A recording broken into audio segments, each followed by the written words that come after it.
ওমা, পিছিয়ে যাচ্ছেন কেন? আজ আর কাছে আসতে মন চাইছে না? সেদিন তো আমার খুব কাছে এসেছিলেন, আমার শরীরের প্রতিটা অঙ্গ প্রত্যঙ্গ ছুঁয়েছিলেন। সেদিন এই ভয় কোথায় ছিল? শুনুন, এসব ফালতু কথা বলা বন্ধ করুন। আমি জানি আমি একজন ধর্ষক। আমি আপনাকে ধর্ষণ করেছি। এটা এক্ষুনি গিয়ে আপনি আপনার পরিবারকে জানিয়ে দিন। তারপর পুলিশ ডেকে এনে আমাকে গ্রেফতার করিয়ে দিন। পাত্রী দেখতে এসে রীতিমতো ভূত দেখার মতো চমকে গেল অরিক সোভান। অক্ষিপটে ভেসে উঠল তার কিছুদিনের আগের সেই মুহূর্তগুলো। তবে সে কিন্তু একা চমকালো না, তার পাশে বসে থাকা তার বন্ধু নীরবও সমানতালে চমকেছে। নীরব খুব মনোযোগ সহিত তার সামনে বসে থাকা রমণীর আপাত মস্তক পরখ করে নিশ্চিন্ত হলো এই সেই মেয়ে। ঘাম ছুটে গেল তার, হাত দিয়ে কপাল মুছে বন্ধুর কানের কাছে মুখ নিয়ে ফিসফিসিয়ে বলল, দোস্ত, এটা সেই মেয়েটা না যাকে কয়দিন আগে তুই... বাকি কথা বলার আগেই অরিক নীরবের হাতে চাপড়ে ধরল। চোখ গরম করে তাকিয়ে চুপ থাকতে বলল তাকে। দমে গেল নীরব, কিন্তু মনের ভয় কমেনি তার। মেয়েটার এই নীরব চাহনি যেন তাদের ভয়কে আরো বাড়িয়ে তুলছে। বাড়ির বড়রা কথা বলবে, তাই সেই ফাঁকে অরিক আর রাইমাকেও আলাদা রুমে দেয়া হলো একটু কথা বলার জন্য। রাইমার কাজিনসরা তাদের রুমে রেখে বেরিয়ে গেল।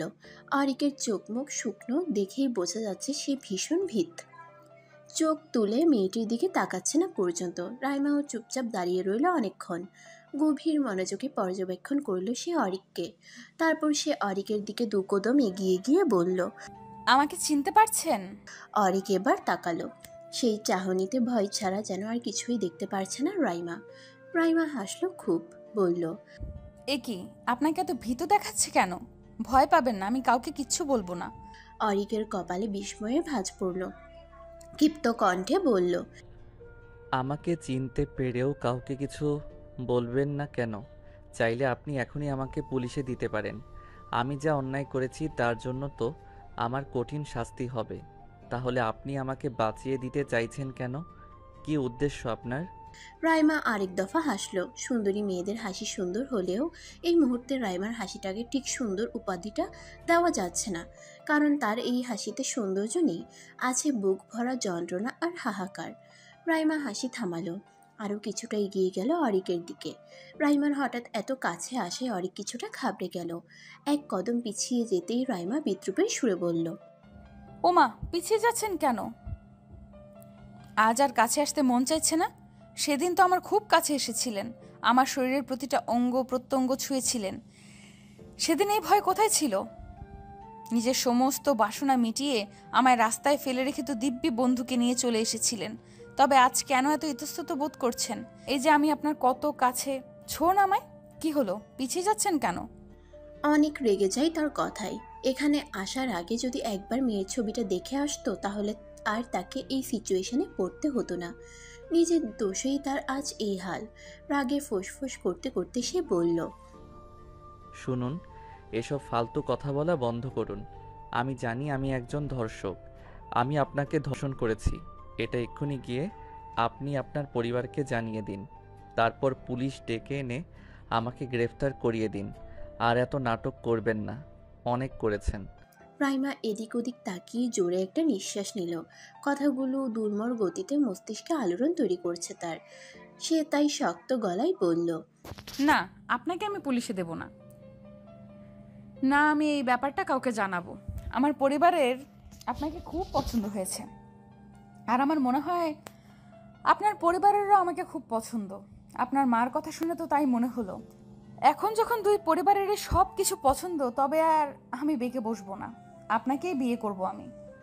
অরিক হতভম্ব হয়ে পড়ল। বিস্মিত হয়ে তাকিয়ে রইল মেয়েটার দিকে। অদ্ভুত, একটা মেয়ে কি করে তার ধর্ষককে বিয়ে করতে রাজি হয়, তাও আবার এত সহজে? অরিকের সন্দেহ হয়, মন বলছে তার মেয়েটার মাথায় অন্য কিছু চলছে। নিশ্চয়ই আগে থেকে কিছু প্ল্যান করে রেখেছে সে। না না, এই মেয়েকে কোনো মতেই বিয়ে করা যাবে না। অরিক সিদ্ধান্ত নিয়ে নেয়, সাফ গলায় জানিয়ে দেয় সে তাকে কোনোভাবেই বিয়ে করবে না। রাইমা তাচ্ছিল্যের হাসি দিয়ে জবাবে বলল, বিয়ে তো আপনাকে করতেই হবে অরিক সোভান, আর আমাকেই করতে হবে। মগের মূল্যক নাকি? বলেছি তো আমি আপনাকে বিয়ে করব না।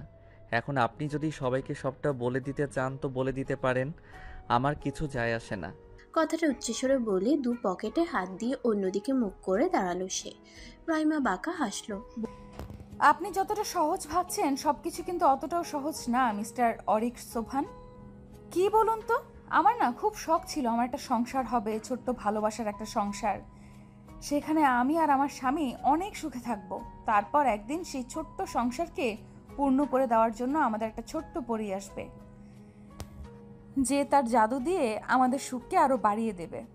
হুম, কিন্তু কিন্তু আপনি কিছু হতে দিলেন না, সব কিছু নষ্ট করে দিলেন। আমাকে ধর্ষিতা বানালেন, চরিত্রে কালি মাখালেন, আমার সতীত্ব হরণ করলেন, আমাকে জীবন্ত লাশ বানিয়ে ছাড়লেন।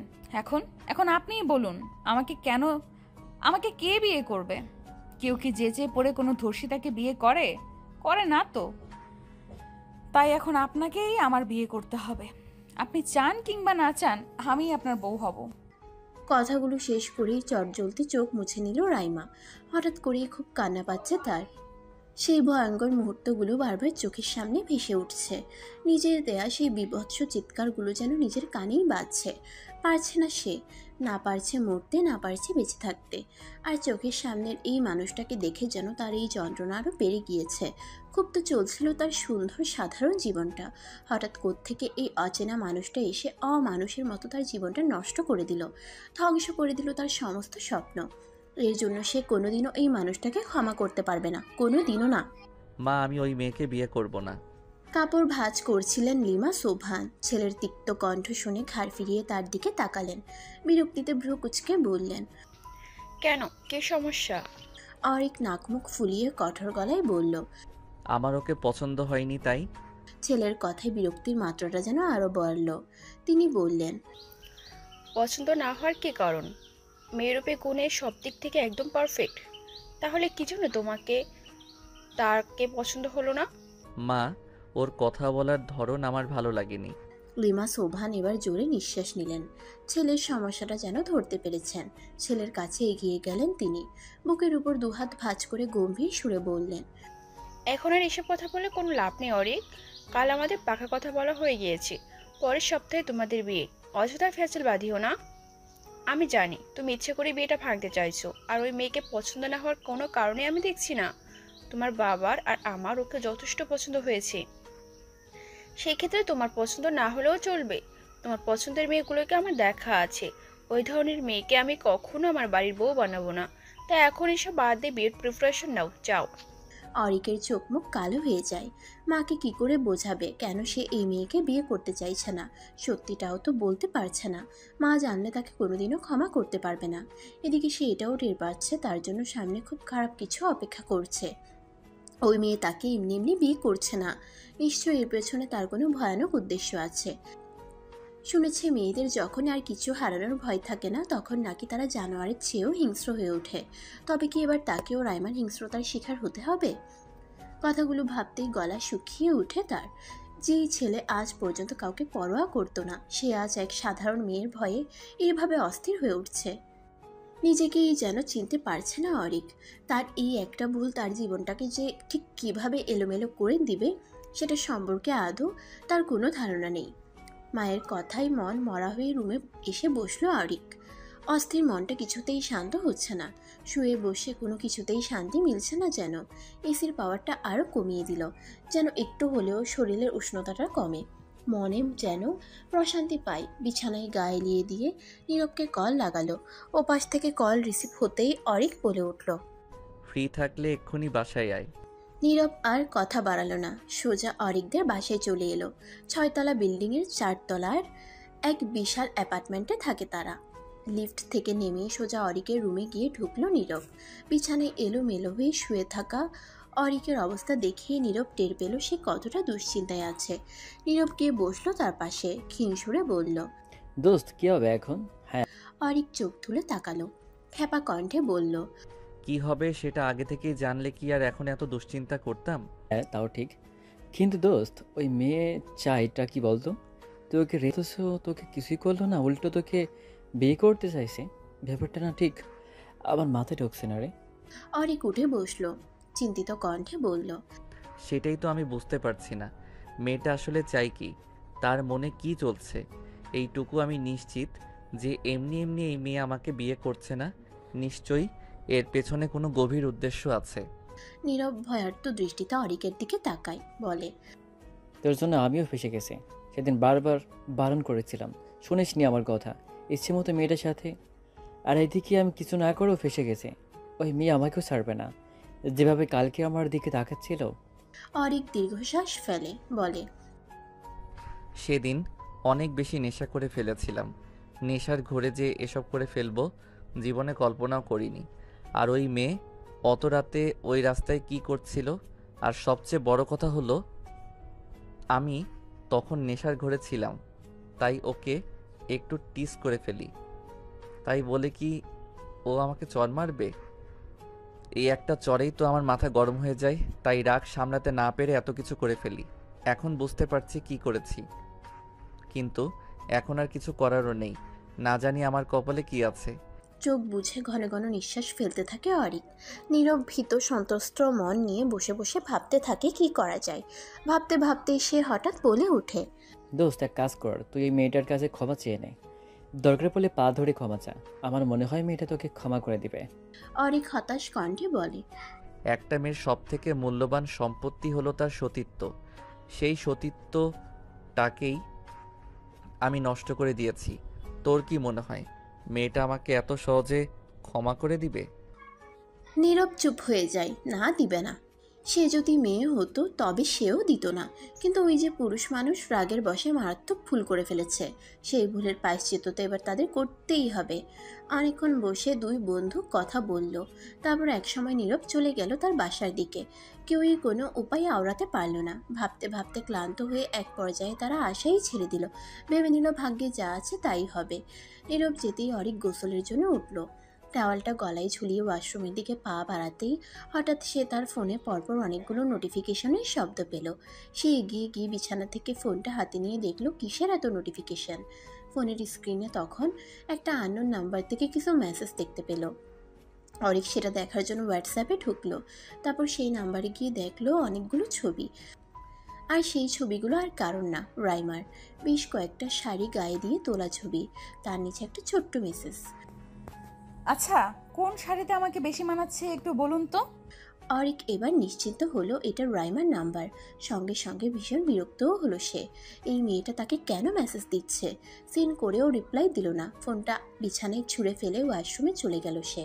ওয়াশরুম থেকে বেরিয়ে চুল মুছতে মুছতে কৌতূহল বশত অরিক আবার ফোনটা চেক করলো। চোখ যেন এবার বেরিয়ে আসবে তার। 120টা মেসেজ, আর এটা ক্রমাগত বেড়েই চলছে। তাড়াতাড়ি সে ইনবক্স ওপেন করে দেখে রাইমা তাকে লাগাতার মেসেজ দিয়েই যাচ্ছে। তার একটাতে লেখা, সিন করেও রিপ্লাই দিচ্ছেন না কেন অরিক সোভান? এত ভয় পান আমায়? পাশে দুটা হাহা ইমোজি। মেসেজটা দেখা মাত্রই রাগে চোখ মুখ লাল হয়ে ওঠে অরিকের। সে ডিরেক্ট কল দেয় সেই নাম্বারে। সঙ্গে সঙ্গে রিসিভ হয়ে যায়। রাগী গলায় অরিক বলে, কি শুরু করেছেন আপনি? এত মেসেজ কেন দিচ্ছেন? ওপাশ থেকে ক্ষীণ হাসির শব্দ শুনতে পেল সে। জবাবে রাইমা বলল, বারে, আমি বুঝি আমার হবু বরকে মেসেজ দিতে পারবো না? রাগটা ধপ করে বেড়ে যায় অরিকের। চেঁচিয়ে উঠে বলে, মজা করা বন্ধ করুন। ইচ্ছে করে করছেন এসব, তাই না? আমি জানি আপনার উদ্দেশ্য খুব খারাপ, তাই যা বলার সরাসরি বলুন। অযথা এত নাটক করবেন না। রাইমা বাঁকা হাসে, বলে, নাটক করছি? বাহ, আপনি তো খুব চালাক। যাই হোক, আমার নাটকে কিন্তু আপনার পরিবার খুব সুন্দর ফেসে গেছে। এবার আপনার পালা। জানেন তো আপনি আমার জীবনে খুব স্পেশাল একটা পার্সন। আপনাকে আমি আমার জীবন থেকে দূরে সরে যেতে দেব না। আপনাকে আমার লাগবে। আমার অন্ধকার জীবনের প্রতিটা হিসাব নিকাশ মেটানোর জন্য আপনাকে আমার প্রয়োজন। তাই নাটক বলুন আর যাই বলুন, আপনাকে আমি ফাঁসিয়েই ছাড়বো। কথাটা বলেই বিকট শব্দে হেসে কলটা কেটে দেয় রাইমা। অরিক স্তব্ধ হয়ে দাঁড়িয়ে থাকে। কোনোরূপ প্রতিক্রিয়া নেই তার মাঝে। তবে কি সত্যি তার সাথে ভয়ানক কিছু হতে চলেছে? রাইমা ফোন রাখতেই তার রুমে তার মা এলেন। রুফাইদা খানম হাতে কিছু গয়না নিয়ে এসে বিছানার এক কোণে বসলেন। তারপর রাইমাকে ইশারা দিয়ে তার পাশে বসতে বললেন। রাইমাও বসল। রুফাইদা খানম একে একে গয়নাগুলো আলাদা করে সুন্দর করে রাখলেন। তারপর তার মধ্যে থেকে একটা মোটা চেইন আর একজোড়া দুল রাইমার হাতে দিয়ে বললেন, এগুলো তোকে দিলাম মা, মার স্মৃতি হিসেবে তোর কাছে রেখে দিস। রাইমা তার হাতের গয়নাগুলোর দিকে তাকালো, তারপর আবার চোখ তুলে মায়ের দিকে তাকালো, বিষণ্ণ হেসে বলল, মা, তুমি আমার কাছে অমূল্য সম্পদ। তোমাকে মনে রাখার জন্য আমার কোনো জিনিসের প্রয়োজন নেই। আমার মনে, প্রাণে, মস্তিষ্কে আজীবন তুমি আর বাবা থাকবে। তোমাদের মনে রাখার জন্য আমার এসবের প্রয়োজন নেই মা। রাইমা মৃদু হাসলেন, মেয়ের মাথায় হাত রেখে বললেন, তা আমি জানি মা, কিন্তু আমি তো তোর মা। মা হয়ে মেয়েকে তার বিয়েতে কিছু দিব না? সরি, আমার আহামরি কিছু নেই রে মা। এই যে এই গয়নাগুলো তোকে দিলাম, আর বাকি 2টা চেন আমি আমার নাতি নাতনিদের জন্য রেখে দিলাম। ভবিষ্যতে ওদের দেখতে হবে না? কথাগুলো বলতেই ওনার মুখে যেন অন্যরকম একটা হাসি ফুটে উঠল। মায়ের ওই হাসি মুখখানা দেখে রাইমার মন ধক করে উঠল। এটুকু সময়ে নাতি নাতনিকে নিয়েও ভেবে ফেলেছেন তিনি, অথচ তার মা জানেও না তার মনে কি চলছে, তার সাথে কি হয়েছে, সে কিভাবে দিন কাটাচ্ছে। রাইমা আর কিছু বলল না। কিছু মিথ্যে স্বপ্ন দেখে যদি কারো মনে সুখ আসে, তবে থাকুক না সেই সুখটা। কি দরকার সত্য বলে সেটাকে বিগড়ে দেওয়ার।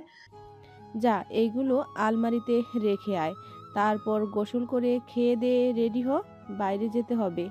আলমারি খুলতে খুলতে রাইমা জিজ্ঞেস করলো, কোথায় যাবে মা? উমা, মার্কেটে যেতে হবে না?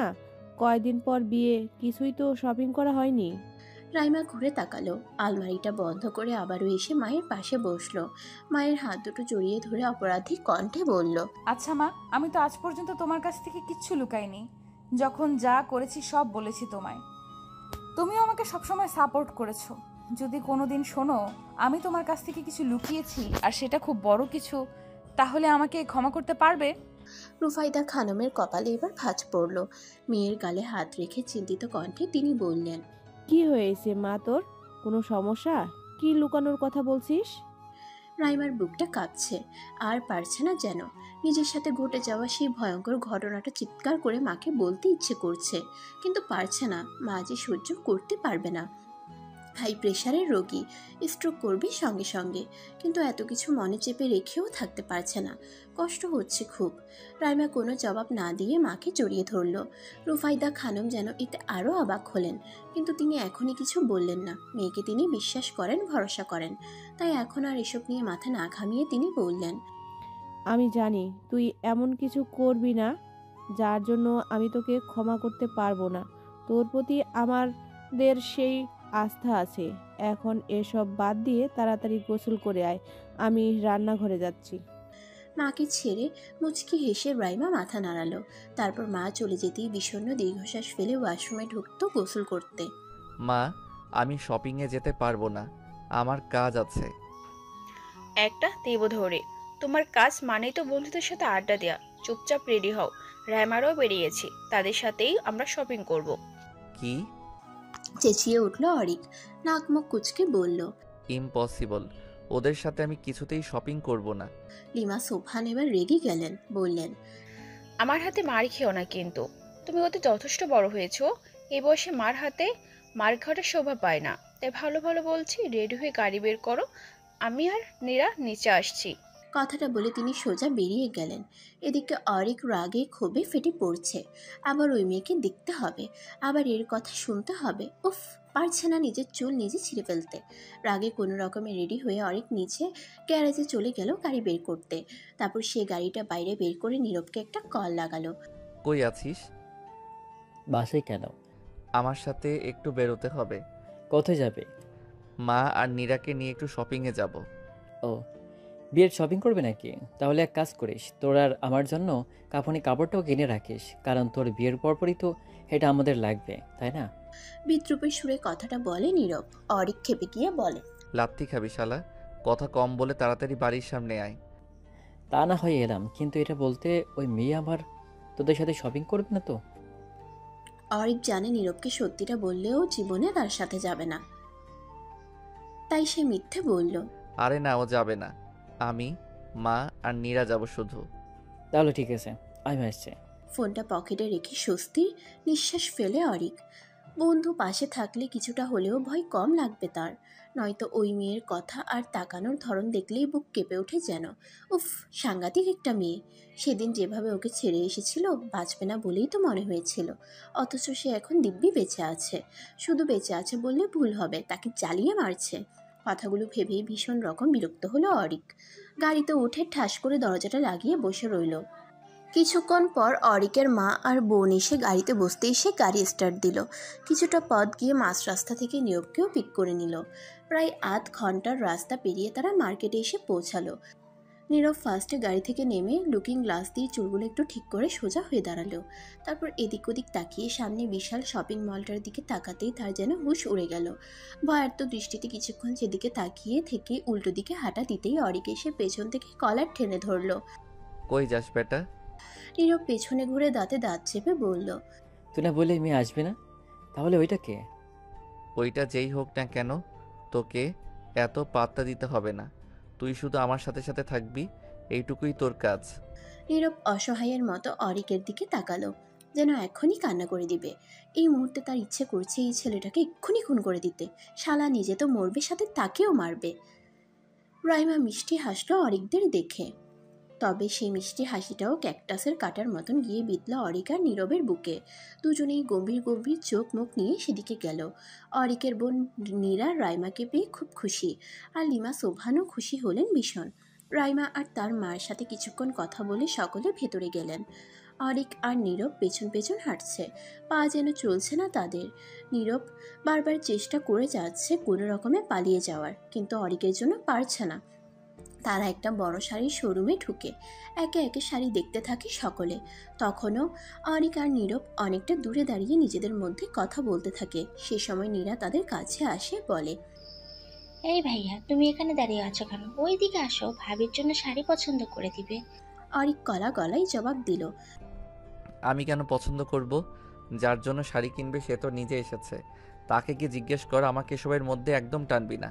নীরা বিরক্ত কণ্ঠে বলল, উফ ভাইয়া, তুমি এমন কেন বলো তো? একটু তো রোমান্টিক হতে পারো। নিজের হবু বউকে একটু শাড়ি বেচে দিলে কি হয়? এই নীরব ভাইয়া, আপনি বলেন না কিছু। নীরব বোকা বোকা হেসে নীরার কথার সাথে তাল মিলিয়ে বলল, হ্যাঁ হ্যাঁ, আমিও তো সেটাই বলছিলাম। এই দোস্ত, যা তো, ভাবিকে একটু হেল্প কর। অরিক দাঁত কিরমিরিয়ে নীরবের দিকে তাকালো, যেন এক্ষুনি তাকে আস্ত চিবিয়ে ফেলবে। নীরব ভয়ে ছোট্ট ঢোক গিলে অন্যদিকে ঘুরে দাঁড়ায়। নীরা অরিকের হাত টেনে বলে, চল না ভাইয়া। সেই সময় আবার অরিকের মাও তাকে ডেকে ওঠে। এবার আর ছাড়া পাবে না সে। মা যখন ডাকছে তখন যেতেই হবে, নয়তো সকলের সামনে এসেই ছাড়ি দেওয়া শুরু করবে। অরিক বিরক্ত ভঙ্গিতে এগিয়ে গেল সেদিকে। নীরা তাকে নিয়ে দাঁড় করালো রাইমার পাশে। এতে যেন তার আরও গা চলে উঠল। দু হাত পকেটে পুরে শক্ত হয়ে দাঁড়িয়ে রইল। রিমা সোভান তখন একটা লাল কাঁথান শাড়ি দেখিয়ে বলল, বাবা দেখ তো এই শাড়িটা কেমন। অরিক পাত্তা না দিয়ে বলল, মা, আমি শাড়ির ব্যাপারে অত কিছু বুঝি না। কি তুমি আছো, এই যে আন্টি আছেন, তোমরা দেখো না আমাকে কেন এসবের মাঝে টানছো? স্বাভাবিকভাবেই এই কথাটা রাইমার মায়ের কাছে ভালো লাগে না। মন খচখচ করে উঠল তার। ছেলের কি তবে এই বিয়েতে মত নেই? না হলে সে এত বিরক্ত কেন?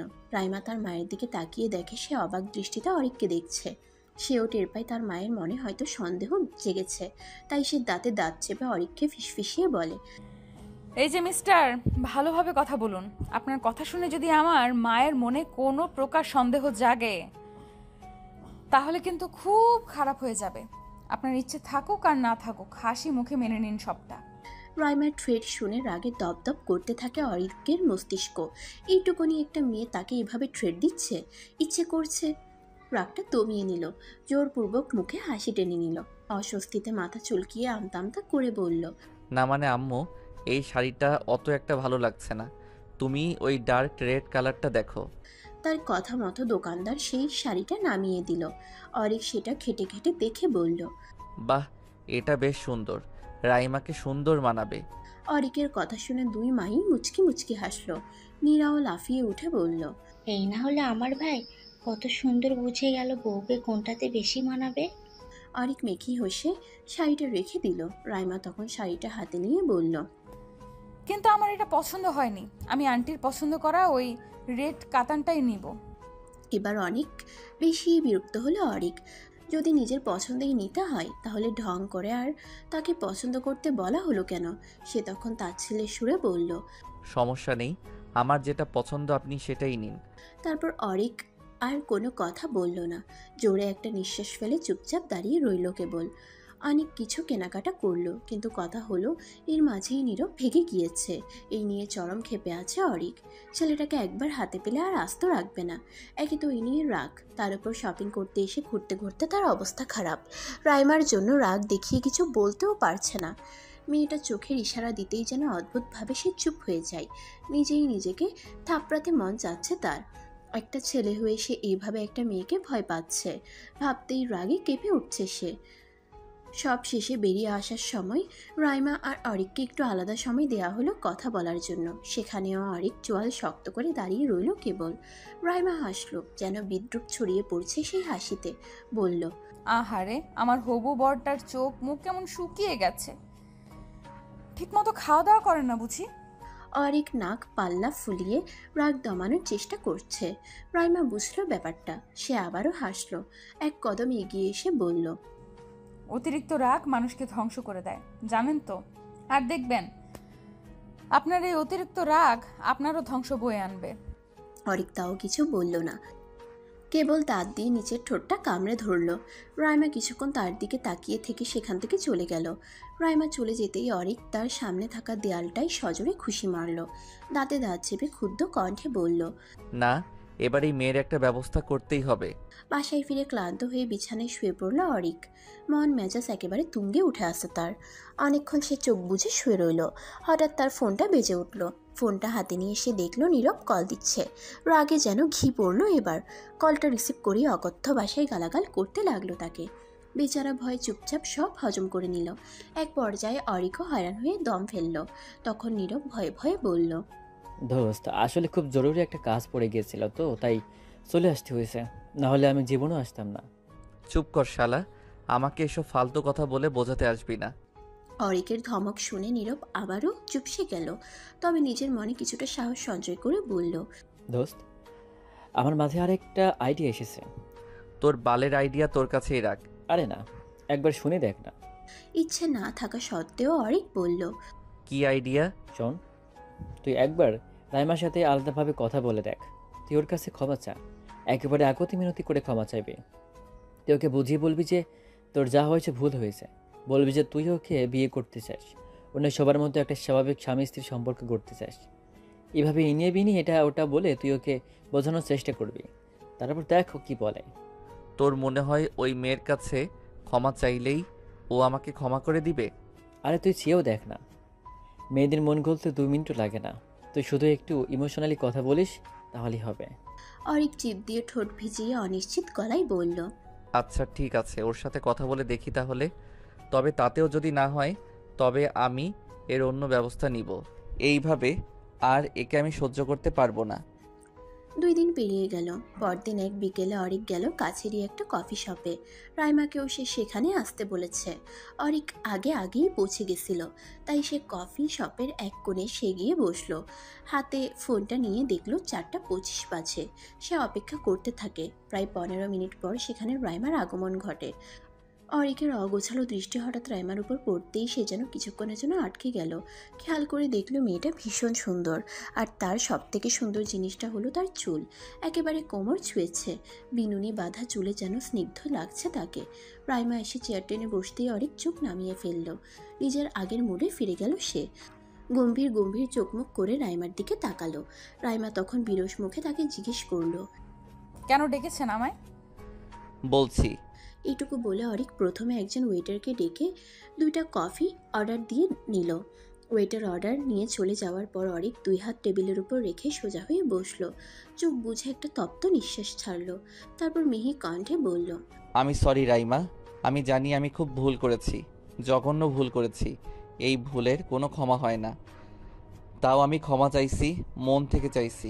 প্লিজ রাইমা, প্লিজ আমাকে ক্ষমা করে দিন। আমি আর এত প্রেশার নিতে পারছি না। হ্যাঁ, আমি আপনাকে বিয়ে করব, আর 5টা মানুষের মতো আমরাও ছোট্ট একটা সংসার গড়ে তুলব।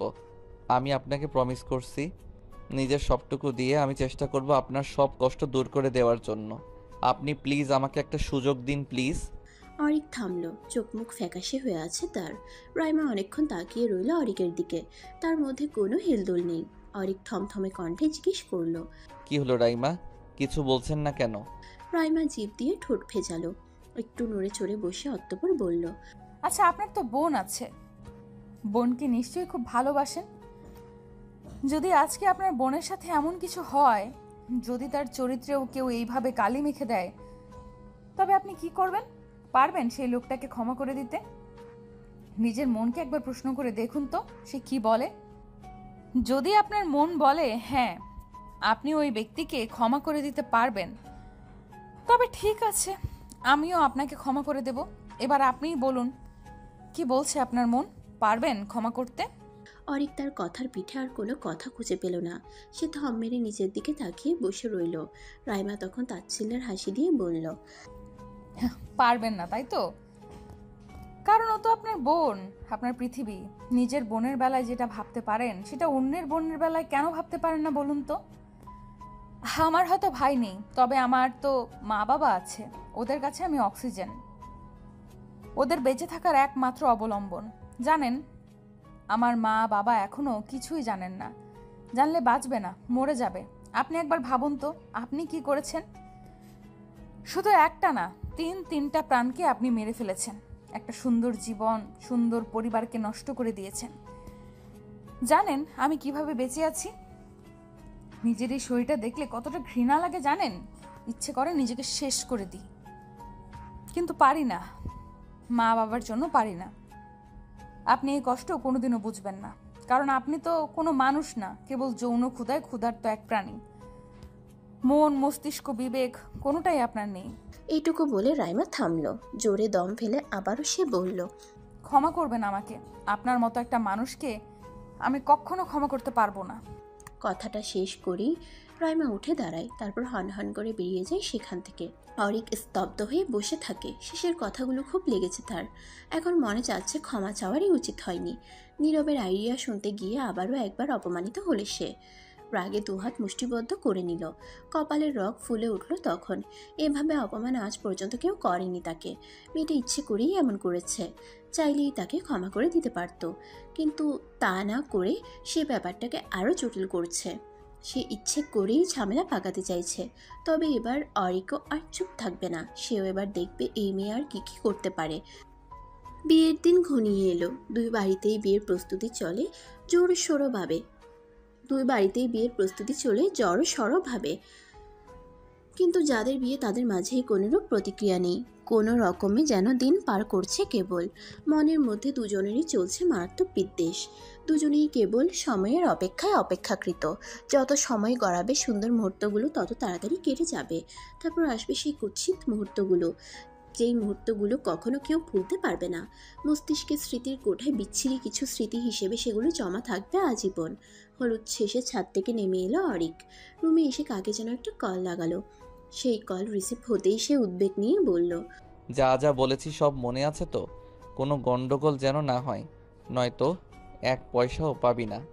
ওই পাশের মানুষটি অরিককে আশ্বাস দিয়ে বলল, কোনো চিন্তা করবেন না ভাই, সময় মতো সব কিছু হয়ে যাবে, আপনি নিশ্চিন্তে থাকুন। এবার যেন কিছুটা হলেও প্রশান্তি পাচ্ছে অরিক। ফোনটা বিছানায় রেখে সে আয়নার সামনে গিয়ে দাঁড়ালো। হলুদে ভূত সেজে আছে। তখন সে গালের হলুদটা আলতো হাতে মুছতে মুছতে বলল, বিয়ে করার খুব শখ তাই না? এবার বুঝবে তুমি ডিয়ার কার সাথে পাঙ্গা নিতে এসেছো। কথাটা বলেই বাঁকা হাসলো সে। তারপর একটা টাওয়াল নিয়ে ওয়াশরুমে চলে গেল ফ্রেশ হতে। ছিমছাম ভাবে হলুদের অনুষ্ঠানটা হয়ে গেল। দুই বাড়িতেই আহামরি কোনো আয়োজন নেই। বিয়েটা পারিবারিকভাবেই হচ্ছে বিধায় বাইরে তেমন কাউকে আপাতত জানানো হয়নি। উদ্দেশ্য পরে বড় করে অনুষ্ঠান করা হবে। এখন কেবল আকত করা হবে আর কি। হলুদের শাড়িটা এখনো রাইমার গায়ে জড়ানো। গালে গলায় এক গাদা হলুদ লেগে আছে তার। চুলগুলো এলোমেলো হয়ে কোমর পর্যন্ত ছড়িয়ে আছে। শুষ্ক ঠোঁটছোড়া কাঁপছে খানিক। চোখ থেকে তার অনর্গল পানি পড়ে যাচ্ছে। কষ্ট হচ্ছে যে খুব। এইভাবে এসব কিছু তারও মানতে কষ্ট হচ্ছে। কোনোভাবেই ভুলে থাকতে পারছে না। মা বাবার হাসি মুখটার দিকে তাকালে যেন আরও কষ্ট হয় তার। বুকটা কেঁপে উঠে যখন মনে পড়ে এই হাসিটা আর বেশি দিন থাকবে না। রাইমা অনেকক্ষণ কাঁদে। দরজা আটকে নিশ্চুপে কেঁদে কেটে ভাসিয়ে দেয়। এবার তার মাথা ব্যথা করছে, আর পারছে না। চোখ মুখ ভয়ানক ফুলে গেছে। নিজেকে আয়নায় দেখে ঘাবড়ে যায়। মা দেখলে নির্ঘাত বুঝে যাবে সে যে কাঁদছে, তখন মাও কান্না জুড়ে দিবে। রাইমা তাই তাড়াহুড়ো করে ওয়াশরুম থেকে গোসল সেরে বের হলো। ভালোভাবে চোখ মুখ মুছে মুখে অনেকটা পাউডার মাখলো যেন লাল লাল ভাবটা অতটাও বোঝা না যায়। চোখগুলো ভালো মতো মুছে নিল, কিন্তু তাও মায়ের চোখ ফাঁকি দেয়া আর কি এত সহজ? রাইমা জোরে জোরে নিঃশ্বাস নিয়ে নিজেকে শান্ত করলো। মুখে মিথ্যে মিথ্যে একটা হাসির রেখা ফোটালো। তারপর দরজা খুলে বাইরে বের হলো সে। বাড়িতে অনেক বেশি মেহমান না এলেও মা আর বাবার বাড়ির মামা চাচারা এসেছে, আর তাদের সাথে এসেছে তাদের বিচ্ছুর দলগুলো। পুরো বাড়ি ঝমঝম করছে যেন তাদের কোলাহলে। সবার কত ব্যস্ততা। মা চাচিরা রান্নাঘরে ব্যস্ত, মামিরা সব নানান রকম পিঠা বানাচ্ছে, বাবা কাকারা বসেছে জটিল সব হিসাব নিকাশে। পিচ্চিগুলো ছুটাছুটি করছে পুরো বাড়ি জুড়ে। রাইমার প্রিয় কিছু কাজিনও আছে যারা এই মুহূর্তে মেহেদি পড়ায় ব্যস্ত। রাইমাকেও বলেছিল মেহেদি পড়তে হবে, সে তখন বারণ করে দিয়েছিল, বলেছিল পরে পড়বে। সবার মধ্যে কত কত উত্তেজনা, অথচ তার মনে কোনো অনুভূতি নেই, যেন আত্মাহীন এক জ্যান্ত শরীর কেবল চারিদিকে ঘুরে বেড়াচ্ছে। রাইমার খুব কষ্ট হচ্ছে এই মানুষগুলোকে দেখে, তাদের এত আগ্রহকে দেখে। মনে হচ্ছে ইস, যদি আর 5টা মেয়ের মতো সেও তার বিয়েটাকে এনজয় করতে পারত। বাইরে মাগরিবের আজান হচ্ছে। দিনের আলো কেটে গিয়ে রাতের আধার তার জায়গা দখল করে নিচ্ছে। আর এই রাত পেরোলেই অরিকের বিয়ে। অরিকের বাড়িতেও কোনো আয়োজনের কমতি নেই। লিমা সোভান শৌখিন মানুষ। অনুষ্ঠানটা ছোটোখাটো পরিসরের মধ্যে হলেও তিনি কোনো জিনিসের কমতি রাখেননি। কিছুক্ষণ আগেই মেয়ের বাড়িতে এক গাদা ডালা পাঠিয়েছেন। এখন আবার নীরাকে বসিয়ে দিয়েছেন অরিকের হাতে মেহেদি দিয়ে দেওয়ার জন্য। এই নিয়ে অরিক মারাত্মক কাণ্ড ঘটিয়ে ফেলেছে। সে কোনো মতেই মেহেদি দিবে না। অন্যদিকে তার মা তাকে দেওয়াবেই। একটু হলেও মেহেদি তার হাতে ছোঁয়াতেই হবে। মেহেদি ছাড়া হলুদ সম্পন্ন হয় না, এটাই ওনার দাবি। তাই হাজার ঝড় তুফান করে অরিক বাঁচতে পারল না। শেষ পর্যন্ত তাকে তার মার কাছে হার মানতেই হলো। নীরাকে কড়া গলায় সে বলে দিল কেবল একটুখানি মেহেদি দিতে, যদি বেশি হয়েছে তবে এই মেহেদি নাকি তার গালে মাখাবে সে। নীরাকে হুমকি ধুমকি দিয়ে সে চোয়াল শক্ত করে অন্যদিকে মুখ করে বসে রইল। বেশি সময় রাখলো না। 10 মিনিট পরে নীরা বলল, ভাইয়া শেষ। অরিক ঘুরে তাকাতেই মীরা মেহেদি নিয়ে সেখান থেকে কেটে পড়ল। অরিক তার বাম হাতটার দিকে মনোযোগ দিয়ে তাকালো। হাতের তালুতে রাইমা নামটা দেখতেই যেন তার গায়ে আগুন জ্বলে উঠল। চিৎকার দিয়ে উঠল সে, নীরার বাচ্চা, তোকে খালি পাই আমি। ফাজিল হয়েছিস তাই না? থাপড়িয়ে সোজা বানাবো, অসভ্য মেয়ে। রাগে ফোঁস করতে করতে অরিক গিয়ে তার হাত ধুয়ে ফেললো। সাবান দিয়ে ঘষে ঘষে সেই নামটা উঠাতে চাইলো, তাও পুরোপুরি উঠল না। হাতটা মুখের সামনে ধরে সে রাগী গলায় বলল, উফ, এই নামটাও দেখছি তার মালিকের মতো। আমার হাতে আঠার মতো লেগে গিয়েছে। শালা কপালটাই খারাপ। 1000টা ধর্ষণেও যেখানে এই দেশে মানুষের কোনো শাস্তি হচ্ছে না, সেখানে একটা ধর্ষণেই আমার রাতের ঘুম হারাম হয়ে গেছে। শালি একটা জিনিস আছে, একেবারে যেন দাবানল। কথাগুলো বলে বিরক্ত ভরা নিঃশ্বাস ফেলে সে নিজের রুমে চলে গেল। তারপর বারান্দায় দাঁড়িয়ে নীরবকে কল লাগালো। নীরব কল রিসিভ করতেই সে বলল, কালকে কখন আসবি? অরিকের রাগ হলেও সেও কিছু বলল না, তপ্ত কণ্ঠে বলল, ঠিক আছে, রাখছি। কল কেটে দিল সে। আকাশের দিকে তাকিয়ে আনমনে বলল, বিপদের সময় বন্ধুরাও স্বার্থপর হয়ে যায়। রাত অনেক গভীর হলো। চারদিকের হইচই নিভে গিয়ে এখন একদম নিস্তব্ধ। সারাদিনের ব্যস্ততা শেষে সবাই এখন তলিয়ে গেছে গভীর ঘুমে। ঘুম নেই কেবল 2 জোড়া চোখে। রাইমার ক্লান্ত চোখের দৃষ্টি তার দক্ষিণের জানালার পর্দাগুলোর দিকে। মুগ্ধ স্বাধীন স্নিগ্ধ বাতাসে কি সুন্দর উঠছে তারা। ইস, সেও যদি তাদের মতো মুক্ত হতে পারত, যদি পারত এই অভিশাপের জীবন থেকে নিজেকে মুক্তি দিতে। অন্যদিকে বারান্দার কোণে দাঁড়িয়ে আরেক জোড়া চোখ আকাশ দেখতে ব্যস্ত। আগে কখনো সে এভাবে আকাশ দেখেনি। তবে আজ কেন? আজকের দিনটা কি অন্য দিনের চেয়ে একটু ভিন্ন? হয়তো তাই। কাল তো আবার তার বিয়ে, জানে হবে না, তাও আপাত দৃষ্টিতে বলা তো যায়। কাল তার বিয়ে, তারও একটা বউ হবে। বউ, এই শব্দটা মাথায় আসতেই তার রাইমার কথা মনে পড়ে গেল। রাইমার শুকনো মুখটা ভেসে উঠল তার চোখের সামনে। হঠাৎ করেই কেন যেন তার মনে হলো মেয়েটার সাথে সে খুব বেশি অন্যায় করে ফেলেছে। আজ যদি এমনটা না হতো, এটা যদি একটা স্বাভাবিক বিয়ে হতো, তবে সে হাসি মুখে রাইমাকে মেনে নিত। মেয়েটা মায়াবী, বড় বড় চোখগুলোতে অসম্ভব মায়া আছে তার। কিন্তু এখন সে মায়ার বদলে এই চোখ জোড়াতে দেখা যায় কেবল আক্রোশ, যেন উপচে পড়া আগুনের লাভা। কি ভয়ঙ্কর সেই চাহনি! চোখ বুঝে জোরে নিঃশ্বাস নেয় অরিক। না, দুর্বল হলে চলবে না। সে তার সিদ্ধান্তে অটল। আগে থেকেই সব প্ল্যানিং করা, এবার শুধু কালকের দিনের অপেক্ষা। বরযাত্রী কনের বাড়িতে পা রাখতেই শোনা গেল এক মারাত্মক ঘটনা। কনেকে নাকি পাওয়া যাচ্ছে না। মিনিটে সে খবর ছড়িয়ে পড়ল চারদিকে। বরের আর বরণ হলো না। অরিকের বাড়ির লোকজনও যেন আকাশ থেকে পড়ল। রাইমার বাবা দুশ্চিন্তা আর ভয়ে একেবারে ভেঙে পড়লেন। রাইমার চাচা মামারা কোনো রকমে মেহমানদের ভেতরে আনলেন। বাড়ির মধ্যে হইচই পড়ে গেছে। ভেতরের রুম থেকে রাইমার মায়ের কান্নার শব্দ শোনা যাচ্ছে। এদিকে বর পক্ষের মানুষজন সব হতভম্ব হয়ে বসে আছে, যেন এখনও তারা কিছু বুঝে উঠতে পারছে না। তবে এসব কিছুর মাঝেও যে খুব নিশ্চিন্ত সে হলো অরিক। তার মধ্যে কোনো ভাবান্তর নেই, যেন সে এই মুহূর্তটার জন্যই আগে থেকে অপেক্ষা করছিল। একটু আড়াল হয়ে অরিক কাউকে একটা কল লাগালো। কলটা রিসিভ হতেই সে বলল, মেয়েটাকে কোথায় রেখেছিস? ও পাশের ব্যক্তিটি তখন অবাক কণ্ঠে জবাব দিল, ভাই আমরা তো এখনো ওই মেয়েকে কিডন্যাপ করতে পারিনি। বাড়ির পেছন দিকটায় আমরা আসি, সুযোগ বুঝে কাজটা হয়ে যাবে, আপনি কোনো চিন্তা করবেন না। টনক নড়ল অরিকের। তার লোকেরা যদি রাইমাকে কিডন্যাপ না করে থাকে তাহলে ওই মেয়ে কোথায় গেল? অরিক চিন্তিত গলায় বলল, আচ্ছা এক কাজ কর, তোরা আপাতত এখান থেকে চলে যা, প্রয়োজন পড়লে আবার ডাকবো তোদের। ঠিক আছে ভাই। কলটা কাটলো অরিক। এসব চিন্তার কালো মেঘ তার মনেও হানা দিল। সে বাড়ির ভেতরে গিয়ে খেয়াল করলো সবার চোখ মুখ থমথমে, যেন কেউই ব্যাপারটা মেনে নিতে পারছে না। অরিক শুকনো ঢোক গিলল। রাইমার বাবা স্তব্ধ হয়ে বসে রইলেন রুমের এক কোণে, যাকে এটা ওটা বলে ভরসা দিচ্ছে তার ছোট ভাইরা। অরিক গিয়ে সেখানে বসলো, মৃদু সুরে জিজ্ঞেস করলো, রাইমা ঠিক কখন থেকে নিখোঁজ হয়েছে আপনারা কিছু জানেন? সেখানে থাকা রাইমার ছোট মামা জবাবে বলল, প্রায় ঘন্টা দেড়েক আগে। মেয়েটা বাইরে ছিল, আসলে মন খারাপ ছিল তো, তাই তার বাগানের সামনে দাঁড়িয়েছিল। এতটুকু পর্যন্ত ওর কাজিনরা দেখেছে। তারপর হঠাৎ করে আমার মেয়ে ওকে রেডি করানোর জন্য ডাকতে এসে দেখে বাগানের কোথাও ও নেই। ইনফ্যাক্ট পুরো বাড়ির কোথাও নেই। ফোনটা তার রুমে পড়ে আছে। এই যে 2 ঘন্টা হতে চললো, তাও তো ওর কোনো খবর পাওয়া যাচ্ছে না। ওর কোনো ফ্রেন্ডের বাসায় খবর নিয়েছেন? যদি ওদের কারোর বাসায় যেয়ে থাকে? চেনা পরিচিত সব জায়গায় খোঁজ নেওয়া হয়েছে, কোথাও নেই। অরিকের মুখটা চুপসে গেল। অবচেতন হয়ে পড়ে থাকা রাইমার বাবার মুখ থেকে এবার কিছু আওয়াজ বেরুলো।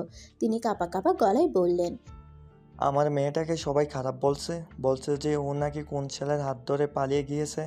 কিন্তু আমি তো চিনি আমার মেয়েকে। আমার মেয়ে কখনো এমন কোনো কাজ করতে পারে না যেটাতে তার মা বাবার অসম্মান হবে।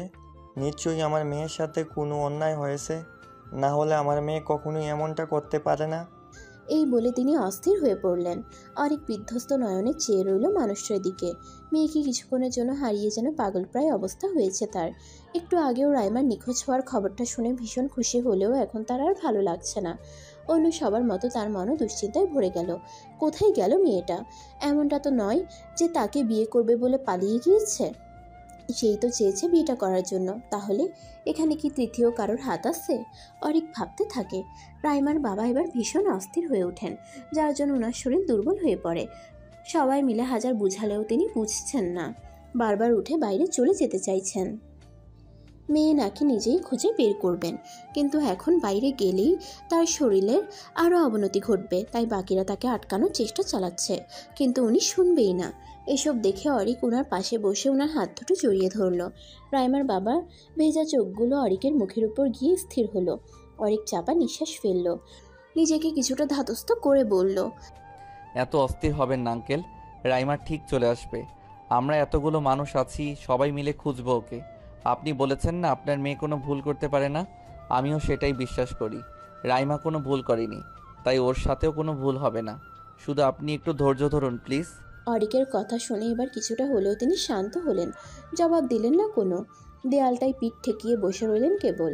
অরিকদের সাথে তাদের কিছু আত্মীয় এসেছিল, তারা এখন এই নিয়ে খুব কানাঘুষা করছে, যার অধিকাংশ কথাই রাইমার বাবার কানে যাচ্ছে। বাকি সবাইও সেসব শুনছে, কিন্তু বলতে পারছে না কিছু। কিন্তু এতক্ষণ চুপ থাকলেও এবার অরিক রেগে গেল যখন সে তার এক আত্মীয়ের মুখে শুনল যে, আরে আজকালকার মেয়ে না, এদের আবার বিয়ে টিয়ে নিয়ে এত চিন্তা আছে নাকি? এরা তো বিয়ের আগেই পোয়াতি হয়ে বসে থাকে। দেখ গিয়ে আবার ও নিশ্চয়ই এই কাজ করে বসেছে, তাই এখন আর পথ না পেয়ে পালিয়েছে। অরিক চেঁচিয়ে উঠল, বাজে কথা বলা বন্ধ করুন। এখানে থেকে ফালতু কথা না বলে চুপচাপ চলে যান, যদি বিয়ে হয় তবে আপনার বাসায় একটা বিরিয়ানির প্যাকেট পাঠিয়ে দেওয়া হবে। এখন আপনি আসতে পারেন। মহিলাটি বড় বড় চোখ করে তাকালো। অপমানে গা জ্বলে উঠল তার। অরিক এখনো দাঁতে দাঁত চেপে তার দিকে তাকিয়ে আছে। মহিলাটি ফুঁসতে ফুঁসতে অরিকের মায়ের দিকে তাকিয়ে বলল, শেষ পর্যন্ত আবার একটা ঘর পালানো মেয়েকে ছেলের বউ করো না জানো। ব্যাগ হাতে ঝুলিয়ে হনহন করে বেরিয়ে গেলেন তিনি। অরিক তখন বলল, বাকি যারা ওনার কথার সাথে তাল মেলাচ্ছিলেন ওনারাও চলে যেতে পারেন। এখানে কোনো সার্কাস হচ্ছে না যে দাঁড়িয়ে দাঁড়িয়ে রং দেখবেন। কিছু মানুষ সত্যি সত্যি বেরিয়ে গেল। আর এখন কেবল অরিকের পরিবারের ঘনিষ্ঠ কিছু লোকজনই রয়েছে। অরিক তখন তার মায়ের কাছে গিয়ে কিছু বলতে যাবে তার আগেই তার ফোনটা বেজে ওঠে। তাকিয়ে দেখে নীরব কল করছে। কলটা কেটে দেয় সে, কিন্তু সঙ্গে সঙ্গেই আবার কল চলে আসে। অরিক এবার বিরক্ত হয়ে বাইরে গেল। তারপর তার কলটা রিসিভ করলো। সে কিছু বলার আগেই নীরব বলে উঠল, কিরে দোস্ত, কেমন ইঞ্চি করছিস? বউ ছাড়া বিয়ে? অরিক বুঝে উঠতে পারলো না ঠিক, কপাল কুঁচকে বলল, মানে হলো তোর বউ তো নেই সেখানে, সে তো এখন আমার কাছে। হোয়াট? জোরে চেঁচিয়ে উঠে অরিক। নীরব হাসতে হাসতে বলে, আরে দোস্ত, এবার বল কেমন দিলাম? শেষ পর্যন্ত বিয়েটা আটকাতে পারলাম তো। এবার বল, এই মেয়ের সাথে কী করা যায়? এই কদিন যা জ্বালিয়েছে না, ভাবছি আমার কাছে একটা মারাত্মক ড্রাগের ডোজ আছে, সেটাই পুশ করবো নাকি ওর শরীরে। আমি জানিও সেটার রিয়াকশন সহ্য করতে পারবে না, হয় মরবে নয়তো আদমরা হয়ে বাকিটা জীবন কাটাতে হবে। ভালো হবে না বল? আমাদের আর তখন কোনো টেনশন থাকবে না। খবরদার নীরব, এসব কিছু করবি না তুই। আমার ব্যাপার আমি বুঝে নিতাম। তুই কোন সাহসে আমাকে কিছু না বলে ওকে কিডন্যাপ করলি? ওর গায়ে যেন এইটুকু আঁচড় না লাগে। কোথায় আছিস বল, আমি এক্ষুনি আসছি। নীরব হাসতে হাসতে বলে, বাহ, প্রেম তো চুইও চেয়ে পড়ছে দেখছি। শক্ত গলায় অরিক বলে ওঠে, বাজে কথা না বলে জলদি ঠিকানা দে। নীরব ঠিকানাটা দিতেই অরিক কাউকে কিছু না বলেই গাড়ি নিয়ে বেরিয়ে পড়ল। নীরবের দেওয়া ঠিকানায় পৌঁছে অরিক বেশ খানিকটা অবাক হলো। এই জায়গাটায় এর আগে কখনো আসেনি সে। মেইন শহর থেকে অনেকটাই ভেতরে। গাড়ি নিয়ে আসতেই অনেকটা সময় লেগেছে। চারপাশে আর তেমন কোনো বিল্ডিং দেখা যাচ্ছে না। রাস্তাঘাটও বেশ শুনশান। গাড়ি থেকে নেমেই অরিক নীরবকে কল করলো। কিরে, চলে এসেছিস? হ্যাঁ, কোথায় তুই? তুই যেখানে থেমেছিস সেখান থেকে ডানে একটা রাস্তা গিয়েছে দেখ। সে রাস্তা দিয়ে কিছুটা পথ আগলেই একটা পুরাতন ভাঙা বিল্ডিং দেখতে পারবি। আমি সেখানেই আছি, চলে আয়। ঠিক আছে, রাখ, আমি আসছি। অরিক কলটা কেটে দিয়ে নীরবের বলা পথে চলতে লাগলো। ডানের রাস্তা ধরে বেশ কিছুটা হাঁটার পর সে সেই বিল্ডিংটা দেখতে পেল। ভেতরে ঢুকলো সে। ডানে বামে দুটো করে রুম, আর মাঝখান দিয়ে একটা সিঁড়ি উপরে উঠে গিয়েছে। অরিক এদিক সেদিক তাকিয়ে দেখলো কেউ নেই। সে এবার নীরবের নাম ধরে ডেকলো। নীরব, নীরব, কোথায় তুই? নীরব বেরিয়ে এলো। ঠোঁটের কোণে লেগে আছে তার বিশ্বজয়ের হাসি। তাকে দেখা মাত্রই অরিক কপাল কুঁচকালো, বিচলিত হয়ে বলল, রাইমা কোথায়? নীরব বিদ্রুপের সুরে বলল, বাবা আর কি? বাবা অরিক, কী ব্যাপার বলতো? তুই তো দেখছি ওই মেয়ের জন্য দেওয়ানা হয়ে উঠছিস। দুদিন আগেও না তুই ওকে সহ্য করতে পারতি না, তাহলে হঠাৎ এত প্রেম? অরিক রেগে যায়, ধমকে উঠে বলে, দেখ নীরব, এমনিতেই মাথা গরম হয়ে আছে, আর রাগাস না আমাকে। রাইমা কই সেটা বল। আর তুই ওকে এখানে কেন নিয়ে এসেছিস? আমি বলেছি তোকে এমন কিছু করতে? অতিরিক্ত পণ্ডিতি না করলে হয় না, তাই না? নীরব হতাশ হয়ে বলল, যা বাবা, যার জন্য চুরি করে সেই বলে চোর। এজন্যই কারো ভালো করতে নেই। যাকগে, সেসব তোর হবু বউ ওই রুমে আছে, এখন ড্রাগ পুশ করে নি। তুই যখন এসে গেছিস তখন তুই কর। অরিক বাঁকা চোখে নীরবের দিকে তাকিয়ে বিরক্ত হয়ে ভেতরে চলে গেল। রুমে ঢুকেই চমকে গেল সে। রাইমাকে চেয়ারে বেঁধে রাখা হয়েছে। তার মাথা ঝুঁকে আছে নিচের দিকে। বড় বড় চুলগুলো সব মুখের সামনে পড়ে আছে, কোনোরূপ নড়াচড়া করছে না। তবে কি ওর জ্ঞান নেই? অরিক ছুটে গেল তার কাছে। দু হাত দিয়ে রাইমার মুখের সামনে থেকে চুলগুলো সরিয়ে মুখটা উপরে তুলল। চোখ বুজা, তার মানে সত্যিই জ্ঞান নেই ওর। অরিক রাগে নীরবের দিকে তাকিয়ে বলল, এই তুই কি করেছিস ওর সাথে? ওর জ্ঞান নেই কেন? আরে পুরো চেল। আনার সময় রুমাল চেপে সেন্সলেস করেছিলাম, তাই এখনও ওর জ্ঞান ফেরেনি। এতে করে ভালোই হয়েছে। জ্ঞান থাকলে কি আর ওকে এভাবে আটকে রাখা যেত? যে মেয়ে, বাবারে বাবা। অরিকের রাগটা যেন আরো বেড়ে গেল। সে জোরে চেঁচিয়ে উঠল, তোকে বলেছি আমি এত কিছু করতে? শালা, সবসময় অতিরিক্ত করিস। ওইদিকে ওর মা বাবার কি অবস্থা জানিস? এখন ওর জ্ঞান ফিরবে কখন কে জানে। অরিকের এহেন ব্যবহার নীরবের মোটেও ভালো লাগেনি। সে তো ভেবেছিল তার এই কাজে অরিক খুব খুশি হবে, কারণ সে তো চেয়েছিল বিয়েটা না করার জন্য। তাহলে এখন আবার এভাবে রিয়েক্ট করছে কেন? নীরব কিছুক্ষণ বিরক্ত হয়ে দাঁড়িয়ে রইল। তারপর সে তার পকেট থেকে একটা ইঞ্জেকশন বের করে অরিকের কাছে গিয়ে বলল, নে দোস্ত, এটা ওর শরীরে পুশ কর। মা এটা মরে গেলে শাস্তি, তোর আর আমার দুজনের বিপদ শেষ। বল শেষ হবে? এমনিতেই এক ঝামেলায় ফেসে গেছি, তুমি এখন আসছো আরেক ঝামেলা লাগাতে। এতদিন ছিলাম ধর্ষক, এখন আবার খুনি হব? শালা, যা ভাগ এখান থেকে। অরিক ক্রোধ নিয়ে কথাগুলো বলল। নীরব কিছুটা রাগী গলায় বলল, আরে তুই বুঝতে পারছিস না কেন? এই মেয়ে বেঁচে থাকলেও আমাদের মরতে হবে। তোর কি মনে হয় এই মেয়ে আমাদের ফাঁসিতে না ঝুলিয়ে ছাড়বে? জীবনেও ছাড়বে না। তাই সময় থাকতে মেয়েটার একটা ব্যবস্থা করে ফেল। আর তুই যদি না পারিস, শর্ত হবে, আমি ওকে ইঞ্জেকশনটা দিয়ে দিচ্ছি। নীরব এগিয়ে আসতেই অরিক তার থেকে টান মেরে ইঞ্জেকশনটা নিয়ে দূরে ছুঁড়ে মারে। নীরব এতে খুব রেগে যায়। কি করলি তুই এটা? তুই জানিস ওইটা একটা দাম কত? না, জানি না, আর জানতেও চাই না। আমি না করার পরে তুই কোন সাহসে ওকে ইঞ্জেকশন দিতে যাচ্ছিলি? আমি না করেছি মানে না। খবরদার আমার কথার উপরে যাবি তো। অরিকের কথায় নীরব এবার অনেক বেশি ক্ষেপে গেল। কড়া গলায় বলল, হ্যাঁ, সবসময় আমাকেই তোর কথা শুনে চলতে হবে, আর তুই জীবনে আমার কথা শুনবি না। সেদিন আমি না করেছিলাম না, এই মেয়েটার সাথে এমন করিস না। সেদিনও তুই আমার কথা শুনিস নি, তোর যা মন চেয়েছে তুই তাই করেছিস। আর তোর ভুলে আজ আমিও ফেসে গেছি। এখন আমাকে তোর পাপের ভার নিতে হবে। কেন? সবসময় আমি কেন তোর কথা শুনবো? তুই তো আমার কথা কোনোদিন শুনিস না, তাই আমিও তোর কথা শুনবো না। এই মেয়ে এখান থেকে বেশি ফিরতে পারবে না, আমি তোর জন্য ফাঁসতে পারবো না, আমাকে মেরেই ছাড়বো। এই বলে নীরব এদিক ওদিক তাকিয়ে সামনে পড়ে থাকা একটা বিশাল ইটের টুকরা নিয়ে ছুটে এলো রাইমার মাথায় আঘাত করবে বলে। কিন্তু সে আঘাত করার আগেই অরিক তাকে ধরে ফেলে, হাত থেকে ইটটা নিয়ে ছুঁড়ে ফেলে দেয়। তার বুকটা হঠাৎ কেঁপে ওঠে, চিৎকার দিয়ে উঠে সে বলে, কি করছিলি তুই? পাগল হয়ে গিয়েছিস? কেন এসব করছিস? তোর সাথে কিছু হবে না, অন্যায় করেছি আমি, শাস্তি পেলে আমি পাবো। তুই কেন এত ভয় পাচ্ছিস? আমি তোর কিছু হতে দিব না। কিন্তু তাই বলে তুই এখন এইভাবে মেয়েটাকে মারতে চাইছিস? এই ইট দিয়ে আঘাত করলে কি হতো বুঝতে পারছিস? হ্যাঁ, বুঝতে পারছি, আর বুঝতে পারছি বলেই এমনটা করতে চেয়েছিলাম। কিন্তু তুই আমাকে কেন আটকাচ্ছিস? তুই কি ওকে ভালোবেসে ফেলেছিস নাকি? বল, আমি ইতিমধ্যেই মেয়ের প্রেমে পড়ে গেলি? তপ্ত কণ্ঠে কথাগুলো বলল নীরব। অরিক নিজেও বুঝতে পারছে না তার কি হয়েছে। কিছুক্ষণ আগেও যে মেয়েটাকে সে সহ্য করতে পারতো না, এখন সেই মেয়েটার জন্যই তার মায়া হচ্ছে। আর এটা কেন হচ্ছে সেটা সে বুঝতে পারছে না। অরিক জিভ দিয়ে তার শুকনো ঠোঁটছোড়া ভেজালো, তারপর নরম গলায় বলল, না, আমি ওর প্রেমে পড়িনি।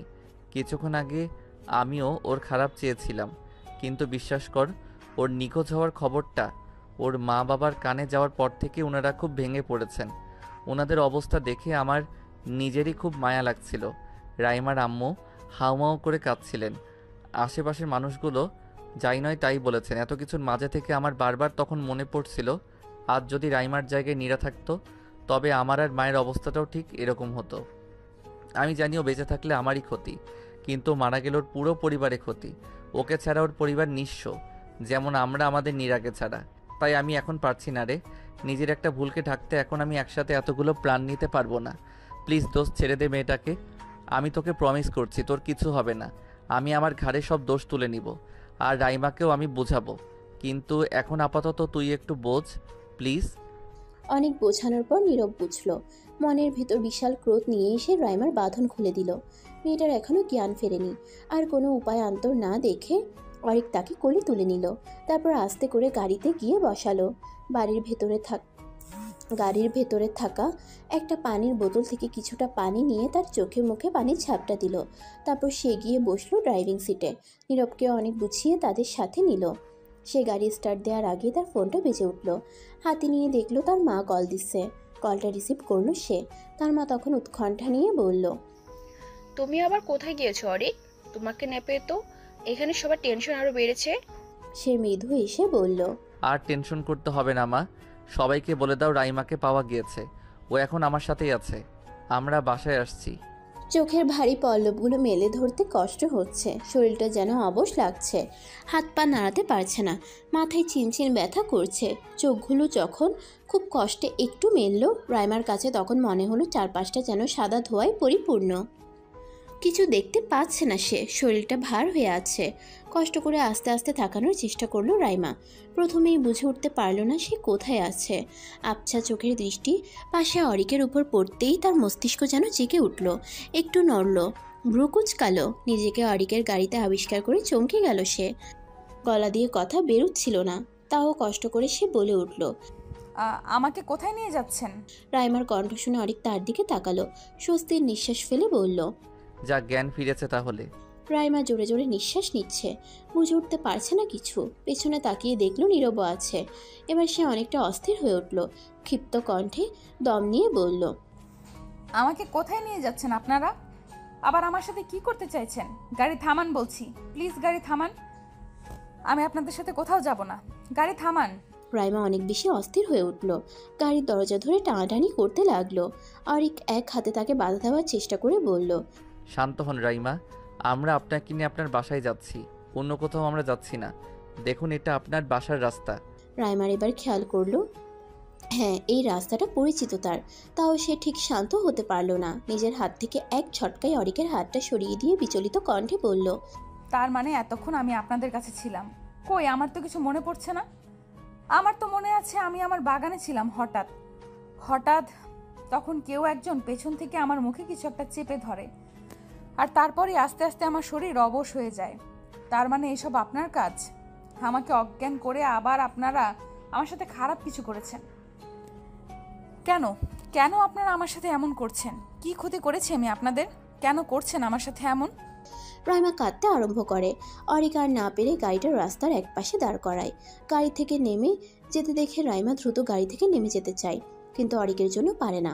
অরিক রাইমার দুই বাহু চেপে ধরে তাকে তার দিকে ঘুরিয়ে নেয়। তারপর সে রাইমার চোখের দিকে তাকিয়ে নরম সুরে বলে। আমাদের ভুল বুঝছেন রাইমা, আপনার সাথে খারাপ কিছু হয়নি, বিশ্বাস করুন। আপনি এখন একদম ঠিক আছেন। আর হ্যাঁ, এটা সত্যি যে এসব কিছু নীরব করেছিল। ও চেয়েছিল আপনার সাথে যেন আমার বিয়েটা না হয়। আমার বন্ধু তাই আমাকে বাঁচাতে এসব করেছে, কিন্তু আমার বোঝানোর পরও বুঝেছে ওর কোনো দোষ নেই রাইমা, যা দোষ সব আমার। আমি আপনাকে রেপ করেছি, আপনাকে মানসিক কষ্ট দিয়েছি, তার জন্য শাস্তি দিতে হলে আমাকে দিবেন, কিন্তু প্লিজ ওকে ক্ষমা করে দিন। আমার জন্য ও ফেসেছে। সেদিন ও আমাকে অনেক বাধা দিয়েছিল, কিন্তু আমি শুনিনি। সব দোষ আমার রাইমা, প্লিজ আপনি ওর উপর আমার ড্রাইভার চাপাবেন না, ও সত্যিই নির্দোষ। কথাগুলো বলতে গিয়ে গলা কাঁপছিল অরিকের। সে তখন রাইমাকে ছেড়ে দিয়ে তার সিটে হেলান দিয়ে বসে চোখ বুঝল। রাইমা নিষ্প্রভ তাকিয়ে রইল তার দিকে। পেছনে নীরব স্তব্ধ হয়ে বসে রইল। সে বুঝতে পারছে তার বন্ধু এখন তার ভুলের জন্য অনেক বেশি পস্তাচ্ছে, কিন্তু সময় থাকতে তো আর সে বুঝল না। পিনপত নীরবতা কাটিয়ে অরিকের নির্লিপ্ত কণ্ঠটা বেজে উঠল। সে ঘাড় কাত করে রাইমার দিকে তাকালো, ক্ষীণ সুরে বলল। আমি জানি না রাইমা আপনি আমাকে কেন বিয়ে করতে চাইছেন, তবে এইটুকু জানি এই বিয়েটা আর 5টা বিয়ের মতো স্বাভাবিক না। বিয়ের পরও হয়তো আপনি আমাকে ক্ষমা করতে পারবেন না, হয়তো স্বামী হিসেবে মেনেই নেবেন না কোনো দিন। আমার ভুলের জন্য আমি এখন ভীষণভাবে অনুতপ্ত। আমি জানি আপনি সেটা বিশ্বাস করবেন না। আজকে আমি আপনার মা বাবাকে দেখে উপলব্ধি করতে পেরেছি যে আমি কত বড় ভুল করেছি। ওই মানুষগুলো আপনাকে অনেক বেশি ভালোবাসে রাইমা, এখন আমার মনে হচ্ছে আমার লাইফের সবথেকে খারাপ সময় আজকের দিনটা। আমি এতদিন আপনাকে সহ্য করতে পারতাম না, কিন্তু আজ আপনাকে না পেয়ে আমার নিজেরই খুব অস্থির লাগছিল। বারবার নিজেকে অপরাধী মনে হচ্ছিল। আমার জন্য আপনি কষ্ট পেয়েছেন, আপনার পুরো পরিবার কষ্ট পেয়েছে। আমি আমার অন্যায় স্বীকার করে নিচ্ছি। আপনি বলেছিলেন আমাকে এত সহজে পুলিশে দিবেন না, খুব কষ্ট দিবেন আমায়। আমি আপনার সেই কষ্ট মাথা পেতে নিতে রাজি আছি। আপনার যা ইচ্ছে আমার সাথে তাই করতে পারেন, যত শাস্তি দেওয়ার দিতে পারেন, আমার কোনো আপত্তি নেই। তবে শুধু একটাই চাওয়া, এসবের মধ্যে নীরবকে আনবেন না। আর বাড়িতে গিয়ে প্লিজ কাউকে বলবেন না যে নীরব আপনাকে কিডন্যাপ করেছিল। এটা আপনার কাছে আমার অনুরোধ, প্লিজ রাইমা। অরিকের চোখগুলো ছলছল করছে। রাইমা তার চোখের দিকে তাকিয়ে চোখ নামিয়ে ফেলল। সে কিছু বুঝতে পারছে না সে কি বলবে। কোনটা ন্যায় কোনটা অন্যায় সেটা এই মুহূর্তে তার মাথায় কাজ করছে না। কি করবে সে? ক্ষমা করে দিবে? ক্ষমা করা যায় এদের? যদি আবার একই কাজ করে বসে, যদি ভুলে যায় এসব, তখন কি করবে সে? রাইমার প্রচণ্ড মাথা ব্যথা করে। সে জোরে জোরে নিঃশ্বাস নিয়ে সিটে হেলান দিয়ে বসে ক্লান্ত কণ্ঠে বলে। আমার খুব শরীর খারাপ লাগছে, আমাকে বাসায় নিয়ে চলুন প্লিজ। অরিক আর কিছু বলল না। গাড়ি স্টার্ট দিয়ে আবার তাদের গন্তব্যের পথে রওনা দিল। রাইমাকে ধরে আস্তে আস্তে বাসার ভেতরে নিয়ে গেল অরিক। তাকে দেখা মাত্রই বাড়ির সবাই ছুটে এলো তার কাছে। তার মা বাবা তাকে বুকে জড়িয়ে নিল। চোখে মুখে তার অনেক চুমু খেলো, যেন তারা আবার তাদের প্রাণ ফিরে পেয়েছেন। রাইমার মা এখনও কেঁদে চলেছে। রাইমা তাই তার মায়ের চোখ মুছিয়ে দিয়ে বলল। আমি তো এসে গেছি মা, তাহলে এখনো কেন কাঁদছো? তার কথায় তার মা কোনো জবাব দিলেন না। মেয়েকে কেবল বুকে জড়িয়ে ধরে রইলেন। পরিবেশ কিছুটা স্বাভাবিক হওয়ার পরই রাইমাকে সবাই প্রশ্ন করতে লাগলো, সে কোথায় ছিল, কেন বাইরে গিয়েছিল, আর অরিক তাকে কোথায় পেয়েছে, আরও কত কত প্রশ্ন। অরিকের মেজাজ বিগড়ে গেল সবার এত এত প্রশ্ন শুনে। সে রেগে গিয়ে বলল, ও কোনো ছেলের হাত ধরে পালায়নি যে আপনারা ওকে সব প্রশ্ন করবেন। ওকে কি? অরিক কথাটা শেষ করার আগেই রাইমা মাঝপথে বলে ওঠে, আমাকে কারা যেন কিডন্যাপ করেছিল বাবা, কিন্তু আমি তাদের কাউকে চিনি না। হয়তো কেউ এই বিয়েটা ভাঙতে চেয়েছিল, তাই সেই ব্যক্তি আমাকে কিডন্যাপ করার পর আবার অরিককে ফোন করে আমার নামে অনেক উল্টাপাল্টা কথা বলে, কিন্তু উনি এসব বিশ্বাস না করে উল্টো সেই নাম্বারের লোকেশন ট্র্যাক করে আমার কাজ অবধি পৌঁছে যান। তারপর উনি ওদের পুলিশের ভয় টয় দেখিয়ে আমাকে ওদের কাছ থেকে নিয়ে আসতে সফল হন। আমার তখনও জ্ঞান ছিল না। মাঝ রাস্তায় জ্ঞান ফেরার পর উনি আমাকে সব কিছু বলেন। এত সব মিথ্যে বলে রাইমা নিশ্চুপ হয়ে যায়। তার নিজেরই বিশ্বাস হচ্ছে না যে সে এক নাগারে এত মিথ্যা বলে ফেলেছে, তাও আবার এই মানুষগুলোর জন্য। অরিক নীরব দুজনেই হতভম্ব হয়ে গেল রাইমার কথা শুনে। এদিকে সবাই আবার অনেক উত্তেজিত হয়ে পড়লো এসব কথা শুনে। রাইমার বাবা অরিককে জিজ্ঞেস করলো, বাবা ওই লোকটা কে ছিল? ও কেন আমার মেয়েকে কিডন্যাপ করেছে? কিছু বলেছে তোমাকে? অরিক ইতস্তত কণ্ঠে বলল, না আঙ্কেল, আসলে ওর সাথে এত কথা আমরা বলিনি। আমি আর নীরব গিয়েছিলাম, গিয়েই আমাদের মধ্যে ছোটোখাটো মারামারি লেগে গিয়েছিল, কিন্তু ও একা থাকায় আর পারেনি আর কি, তাই পালিয়ে যায়। আমরা তখন রাইমাকে নিয়ে ব্যস্ত পড়ি, আর ওর কথা মনে ছিল না। রাইমা বাঁকা চোখে অরিকের দিকে তাকায়। অরিক অপ্রস্তুত হয়ে পড়ে তাতে। জিভ দিয়ে ঠোঁট ভিজিয়ে অন্যদিকে চোখ ফিরিয়ে নেয়। আর রাইমা তখন মনে মনে বলে, এই সুযোগ দিয়েছি বলে নিজেকে এখন হিরো বানিয়ে ফেলছে। এত এত ঝামেলা শেষে এবার কিছুটা শান্ত হলো সবাই। দুই পরিবারের মধ্যে আবারও কথোপকথন হলো এবং তারা আবারও হাসি মুখে বিয়ের জন্য প্রস্তুত হলেন। কিন্তু রাইমা হঠাৎ বলে উঠল, আমার অরিকের সাথে কিছু কথা বলার আছে, তারপর আমরা এই ব্যাপারে আমাদের সিদ্ধান্ত জানাবো। রাইমা আর অরিক মুখোমুখি দাঁড়িয়ে, দুজনেরই চোখ মুখ বিষণ্ণ হয়ে আছে। অরিকের গায়ে সাদা পাঞ্জাবিটা দেখে রাইমা মৃদু হাসলো, তবে সেই হাসির কোনো প্রাণ নেই। রাইমা অনেকক্ষণ সময় নিল। অরিক তার মুখ পানে চেয়ে রইল কিছু শোনার অপেক্ষায়। রাইমা এক পর্যায়ে তপ্ত নিঃশ্বাস ছাড়ল। অরিকের দিকে তাকিয়ে নির্লিপ্ত কণ্ঠে বলল, আপনি বলেছিলেন না আপনাকে শাস্তি দেওয়ার কথা? বলেছিলেন আমি যেন আপনার বন্ধুকে ক্ষমা করে দিই। যা শাস্তি দেওয়ার আপনাকেই দিই। তবে তাই হোক, আমি ক্ষমা করে দেব আপনার বন্ধুকে, তবে তার বিনিময়ে আমার একটা শর্ত আছে। অরিক চোখ বুঝে নিঃশ্বাস ছেড়ে বলল, কি শর্ত? রাইমা চোখ মুখ শক্ত করে তার দিকে তাকালো। জিভ দিয়ে ঠোঁট ভিজিয়ে গম্ভীর সুরে বলল, আপনাকে এখন বাইরে গিয়ে সবার সামনে সবটা সত্যি বলতে হবে। আপনি আমার সাথে যা যা করেছেন তার সব। আর এই সমস্ত কিছু শোনার পর যদি আপনার আর আমার পরিবার আপনাকে ক্ষমা করে দেয়, তবে আমিও আপনাকে ক্ষমা করে দেব। কিন্তু তার জন্য আগে আপনাকে এই কথাগুলো সবাইকে বলতে হবে। আর এটাই আপনার শর্ত, কিংবা আবার শাস্তিও বলতে পারেন। অরিক স্তব্ধ হয়ে গেল। এবার তার কি বলা উচিত? তার মস্তিষ্কের নিউরনগুলো তো কোনো সঠিক উত্তর পাঠাচ্ছে না। মাথাটা ফাঁকা ফাঁকা লাগছে। এসব কথা শোনার পর তার মায়ের কী অবস্থা হবে সেটা ভেবে তার বুক কেঁপে উঠছে। বুকের ভেতর হৃৎপিণ্ডটা ক্রমাগত তার স্পন্দন বাড়িয়ে দিচ্ছে। ভয় হচ্ছে খুব, কিন্তু তাও সে মেনে নিল, নিজেকে মানিয়ে নিল, বুঝে নিল অন্যায় করলে শাস্তি পেতেই হবে, আর তারও শাস্তি পাওয়ার সময় চলে এসেছে। তাই সে ঠিক করলো বলে দিবে সবাইকে সবটা। সত্যিটা যতই তেতো হোক না কেন, সবাই ঠিকই বাধ্য হয়ে সেটা হজম করে নেয়। আর এই মানুষগুলোও সেটা পারবে, যে মানুষগুলো অধীর আগ্রহে বাইরে অপেক্ষা করে চলেছে তাদের মতামত শোনার জন্য।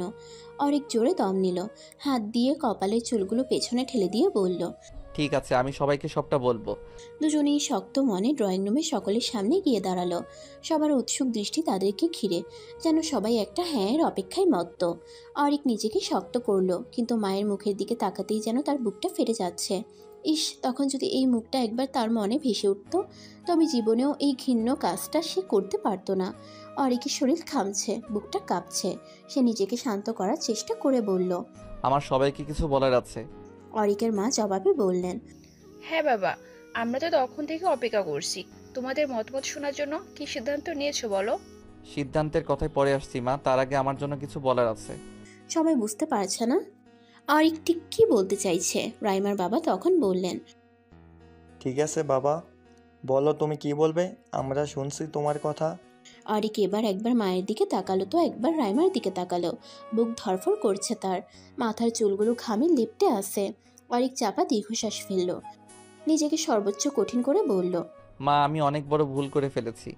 আমি জানি তুমি আমার সেই ভুলের কথা জানার পর আমাকে কখনোই ক্ষমা করতে পারবে না, তাও ক্ষমা চাচ্ছি। শুনেছি সন্তান হাজারটা ভুল করার পরও মা তাকে ক্ষমা করে দেয়, তাই ক্ষমা চেয়ে নিলাম। যদি পারো কোনোদিন আমায় ক্ষমা করে দিও। অরিকের মা হতভম্ব হয়ে তার ছেলের দিকে চেয়ে রইলেন। কি বলছে সে? তার মাথায় কিছুই ঢুকছে না, তাই রেগে গেলেন তিনি। ধমক দিয়ে বললেন, কি সব বলছো বলো তো? কি অন্যের কথা বলছো? আমি তো কিছুই বুঝতে পারছি না। বলছি মা, সবটা বলছি। মা, 1 মাস আগে এক রাতে আমি বলেছিলাম না আমি আজ রাতে নীরবের বাসায় থাকবো। সেই রাতে আমি নীরবের বাসায় না থেকে পার্টিতে চলে যাই। সেখানে অনেক মানুষ ছিল, আর আমাদের বয়সী ছেলেমেয়েরা সব তখন নাচ গান আর ড্রিঙ্কস করাতে ব্যস্ত ছিল। ওই সময় আমি ওইসব খেয়ে ফেলি, অনেকটাই খেয়ে ফেলি। আর তারপর আমার মাথা কাজ করা বন্ধ করে দেয়। সারা রাত উন্মাদের মতো নাচানাচি আর ড্রিঙ্কস করার পর ভোরের দিকে আমরা সেখান থেকে বের হই। আর তখন সেই রাস্তায় রাইমাও ছিল, হয়তো সেই পথেই কোথাও যাচ্ছিল। নেশাগ্রস্ত থাকায় তখন একা রাস্তায় একটা মেয়েকে দেখে আমি টিচ করে বসি, আর রাইমা তখন রেগে যায়, আর রেগে গিয়ে সে আমাকে চড় মেরে বসে। সেই চড়টাই আমার মস্তিষ্ককে পুরোপুরি বিগড়ে দেয়। আর তখন আমি রাগের বশে ওকে আমি রেপ করে বসি। আর এই কথাটা ও কাউকে বলেনি, ওর মা বাবা কষ্ট পাবে বলে নিজের মনে সবটা চেপে রেখেছিল। মা, তো তোমার ছেলে একজন ধর্ষক। এবার তুমি তোমার ছেলেকে শাস্তি দাও মা, খুব কঠিন শাস্তি দাও। অরিকের কণ্ঠ থেমে যায়, আর পারছে না সে। শ্বাস নিতেও কষ্ট হচ্ছে। তার গালের উপর উষ্ণ কিছুর স্পর্শ পেতেই সে অনুভব করে সে কাঁদছে। পুরো বাড়ি জুড়ে পিনপত নীরবতা কাজ করছে। প্রত্যেকটা মানুষ যেন নিষ্প্রাণ হয়ে দাঁড়িয়ে আছে কেবল। রাইমা তখন তার মা বাবার কাছে গিয়ে দাঁড়ায়, ভেজা গলায় বলে ওঠে, মা বাবা, তোমরা আমাকে ক্ষমা করো। সেদিন পারিনি আমি তোমাদের কিছু বলতে। মনে হচ্ছিল তোমরা সহ্য করতে পারবে না, কিন্তু কতদিন আর লুকিয়ে রাখতাম বলো? আর যে পারছিলাম না, তাই আজ ওনাকে দিয়েই ওনার অন্যায়টা সবার মাঝে আনি। সেদিনের রাতটা আমার জীবনের সবচেয়ে ভয়ানক রাত ছিল। আগের দিন ভার্সিটি বন্ধ দেওয়ায় ভেবেছিলাম কাউকে কিছু না জানিয়ে চলে এসে সবাইকে সারপ্রাইজ দিব, তাই রাতের ট্রেনেই বেরিয়ে যাই। আর পৌঁছাতে পৌঁছাতে রাতের শেষ প্রহর এসে পড়ে। চারদিকে যখন নতুন এক দিনের সূচনা ঘটছিল, অন্ধকারের পর যখন আবারও পৃথিবী নতুন আলোতে সাজতে প্রস্তুতি নিচ্ছিল, ঠিক সে সময় আমার জীবনের আলোটা নিভে যায়, আমার জীবনটা অন্ধকারে ঢেকে যায়। আমি কখনো ভাবিও নি মা বাবাকে সারপ্রাইজ দিতে এসে আমার জীবনের এত বড় সারপ্রাইজ ঘটে যাবে। আমি ওই রাতটা কখনো ভুলতে পারবো না। তবে আমি তোমাদের জন্য জীবনের এই কালো অধ্যায়টাকে সাথে নিয়েই এগিয়ে যেতে পারবো। এবার তোমরাই সিদ্ধান্ত নাও আমার এখন কি করা উচিত। নিস্তব্ধতার বুক চিরে রাইমার মায়ের গগন বিদারী কান্নার শব্দ শোনা গেল। সেই কান্নার তীক্ষ্ণ সুর সকলের হৃদয়কে যেন খান খান করে দিচ্ছে। রাইমা এবার তার মাকে আর আটকালো না, মায়ের সাথে সেও চিৎকার করে কাঁদতে লাগলো। এই মুহূর্তটার অপেক্ষায় যে ছিল সে। কবে সে একটু মন খুলে কাঁদতে পারবে, কবে তার মায়ের বুকে মাথা রেখে তার কষ্ট লাঘব করতে পারবে। এবার শান্তি পাচ্ছে সে, ভীষণ শান্তি। রাইমার পরিবারের সবার চোখ থেকেই সমান তালে জল পড়ছে। তারা যেন এখনো বিশ্বাস করতে পারছে না কিছু, এত কিছু হয়ে গেল এই মেয়েটার সাথে, অথচ তারা কেউ কিছুই বুঝলো না। নিজেদের বোকামিতে নিজেরাই এখন মাথা চাপড়াচ্ছে। রাইমার মামা চাচারা রেগে গিয়ে অরিককে মারতে পর্যন্ত গিয়েছিলেন, কিন্তু রাইমা বাধা দেওয়ায় আর পারেননি। অরিক এখন স্তব্ধ হয়ে দাঁড়িয়ে আছে। ওইদিকে লিমা সোভান কাপা কাপা হাতে তার ফোনটা হাতে নিলেন। তারপর কার একটা নাম্বারে কল করে বললেন, আমার ছেলে একজন ধর্ষক, আপনারা এসে তাকে গ্রেপ্তার করুন। আমি আমার ছেলের সই জায়গায় আছি, আপনারা প্লিজ চলে আসুন। সবার আর বুঝতে বাকি ছিল না তিনি কাকে কল দিয়েছেন। সকলেই এবার শান্ত হয়। অরিকের মা বোন নীরব হয়ে বসে আছে। তারা আজ থেকে এক ধর্ষকের মা আর বোন। কথাটা ভাবতেই কলিজা কেঁপে উঠল তাদের। তাও একটা টু শব্দ করলো না কেউ। অরিক এক পলক মায়ের দিকে তাকিয়ে আবার চোখ নামিয়ে ফেলল। তার মনে হলো সে আর তার এই মুখ কোনোদিন মাকে দেখাতে পারবে না। পুলিশ এলো, তদন্ত করলো অনেক। অরিক আবারও তার শব্দ স্বীকার করলো। মায়ের সামনে তার ছেলেকে গ্রেফতার করে নিয়ে যাওয়া হলো। ছেলের বিয়েতে এসেছিল এক বুক আনন্দ নিয়ে, সেই আনন্দ এখন বিষাদে পরিণত হলো। তিনি এখন বাড়ি ফিরে যাবেন, তবে শূন্য বুকে। একজন ধর্ষকের তো এটাই প্রাপ্য। যাওয়ার আগে রাইমার পরিবারের প্রত্যেকটা মানুষের কাছে তিনি ক্ষমা চেয়েছেন, আর তারাও তাকে ক্ষমা করে দিয়েছেন।